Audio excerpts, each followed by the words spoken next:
তোমার এই দেশের মাটিতে কোরআন মাজিদকে আমি দেখিয়েছি। দেখো, কোরআন মাজিদের গায়ে যদি মিথ্যা দোয়া লিখতে পারে, তাহলে সে দেশের মাটিতে মিথ্যা ধর্ম আছে।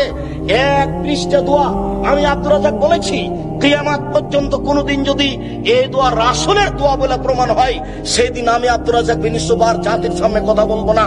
আমি 20 বছর থেকে, আমি 1990 সাল থেকে 30 বছর থেকে চ্যালেঞ্জ দিয়ে আসছি, এখন পর্যন্ত কোন মায়ের বেটা দাঁড়ায় না।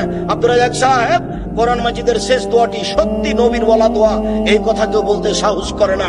আমি বলেছি সাদ্দাদের কাহিনী মিথ্যা। কেউ যদি সাদ্দাদের কাহিনী প্রমাণ করতে পারে, আমি সেদিন থেকে জাতির সামনে বক্তব্য দেব না। আমি বলেছি কোরআন মাজিদ বলতে হবে, কোরআন শরীফ নয়। কেউ যদি কোরআন শরীফ প্রমাণ করে দিতে পারে, আমি সেদিন থেকে জাতির সামনে বক্তব্য দেব না। আমি জাতির সামনে বলেছি যে আল্লাহর নবী যে রাস্তা দিয়ে হাঁটতেন, সে রাস্তায় বুড়ি কাঁটা পুঁতে রাখতো। একদিন নবী দেখলেন রাস্তায় কাঁটা নেই, নবী ভাবলেন বুড়ির কিছু হয়েছে। এই ঘটনার সত্যতা প্রমাণ হলে আমি জাতির সামনে কথা বলবো না। সম্মানিত দিনী ভাই বোন, ধর্মের নামে এদেশের মাটিতে মিথ্যা কথা আছে, যার কারণে মানুষ কোরআন মাজিদের গায়ে মিথ্যা দোয়া লিখে দিতে পারে। সে